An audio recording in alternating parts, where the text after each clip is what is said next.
اعوذ باللہ من الشیطان الرجیم بسم اللہ الرحمن الرحیم رب اشرح لی صدری ویسر لی امری واحلل عقدۃ من لسانی یفقہوا قولی۔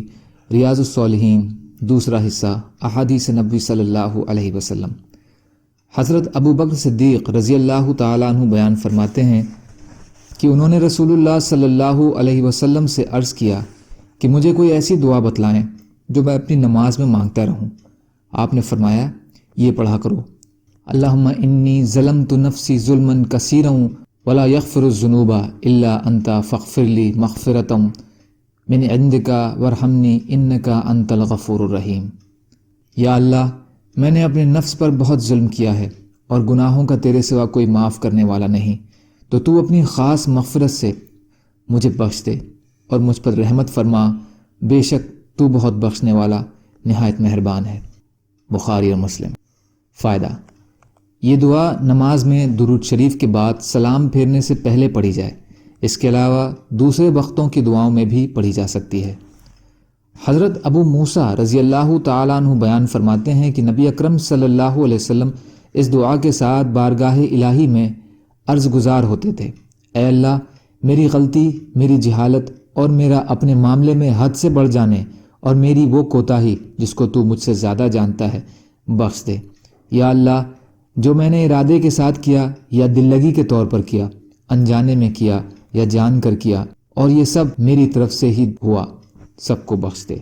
یا اللہ، جو میں نے پہلے کیا اور جو بعد میں کیے، جو چھپ کر کیے اور جو لوگوں کے سامنے کیے، اور وہ جن کو تو مجھ سے زیادہ جانتا ہے، سب گناہ معاف فرما دے۔ تو ہی آگے بڑھانے والا ہے اور تو ہی پیچھے ہٹانے والا ہے، اور تو ہر چیز پر قادر ہے۔ بخاری اور مسلم۔ فائدہ: حضور اقدس صلی اللہ علیہ وسلم تمام گناہوں کی معافی کے باوجود بارگاہ الہی میں کس طرح اپنی کوتاہیوں کے لیے معافی کی درخواست کرتے تھے۔ اس میں ہمارے لیے بڑا سبق ہے کہ ہم توبہ اور استغفار سے غفلت نہ برتیں، ان میں انتہائی اخلاص سے اپنے ہر قسم کے گناہوں کی معافی کی ونتی کریں۔ اما عائشہ رضی اللہ تعالی عنہا بیان فرماتی ہیں کہ رسول اللہ صلی اللہ علیہ وسلم اپنی دعا میں یہ بھی فرمایا کرتے تھے: یا اللہ، میں اس عمل کی برائی سے تیری پناہ مانگتا ہوں جو میں نے کیا، اور ایسے عمل کے شر سے جو میں نے نہیں کیا۔ مسلم شریف۔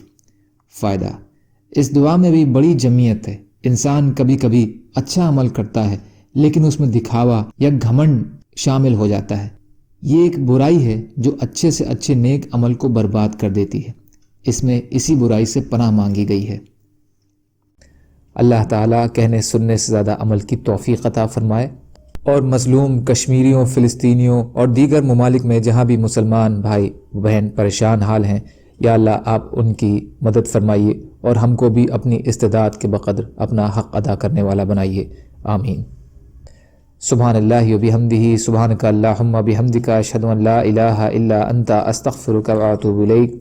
سبحان ربک رب العزت عما یصفون وسلام علی المرسلین والحمد للہ رب العالمین، برحمتک یا ارحم الراحمین۔